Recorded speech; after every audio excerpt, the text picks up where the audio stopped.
Kepergian Maura Magnalia, Putri Nurul Arifin 2 tahun lalu pada Selasa tanggal 25 Januari 2022 untuk selamanya langsung menarik perhatian publik.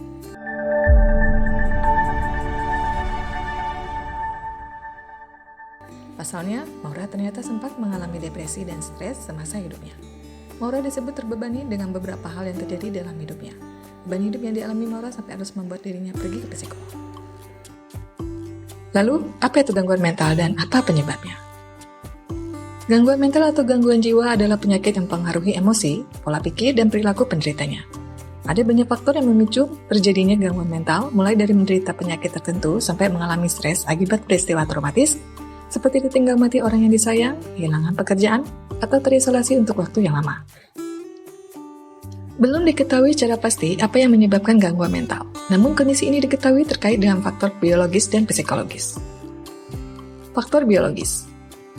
Gangguan pada fungsi sel saraf di otak, infeksi misalnya akibat bakteri Streptococcus, kelainan bawaan atau cedera pada otak, kerusakan otak akibat terbentur atau kecelakaan, kekurangan oksigen pada otak bayi saat proses persalinan, riwayat gangguan mental pada orang tua atau keluarga, penyalahgunaan nafzat seperti heroin dan kokain dalam jangka panjang, kekurangan nutrisi, faktor psikologis, peristiwa traumatik seperti kekerasan dan pelecehan seksual, kehilangan orang tua atau disia-siakan di masa kecil, kurang mampu bergaul dengan orang lain, perceraian atau ditinggal mati oleh pasangan, perasaan rendah diri, tidak mampu, marah, atau kesepian.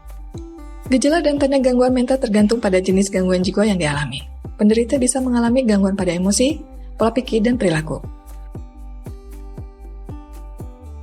Beberapa contoh dan gejala ciri-ciri gangguan mental. Waham atau delusi yaitu meyakini sesuatu yang tidak nyata atau tidak sesuai dengan fakta yang sebenarnya. Halusinasi yaitu sensasi ketika seseorang melihat, mendengar, atau merasakan sesuatu yang sebenarnya tidak nyata. Suasana hati yang berubah-ubah dalam periode-periode tertentu.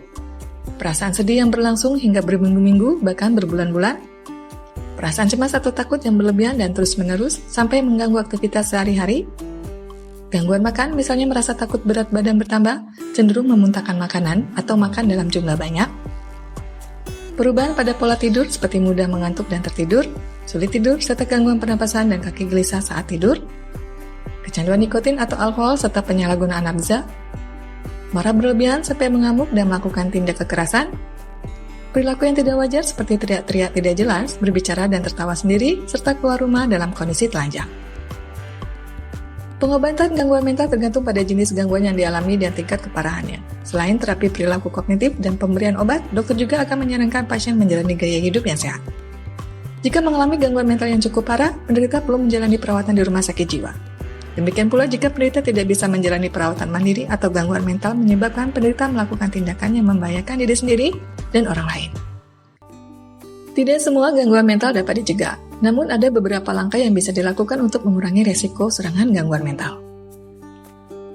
Berpartisipasi aktif dalam pergaulan dan aktivitas yang disenangi, berbagi dengan teman dan keluarga saat menghadapi masalah, berolahraga rutin, makan teratur, dan mengelola stres dengan baik, menetapkan jadwal tidur dan bangun tidur yang teratur setiap harinya, mengikuti latihan untuk menenangkan pikiran atau relaksasi, misalnya dengan meditasi dan yoga, tidak merokok dan tidak menggunakan nafza, membatasi konsumsi minuman beralkohol dan minuman berkafein.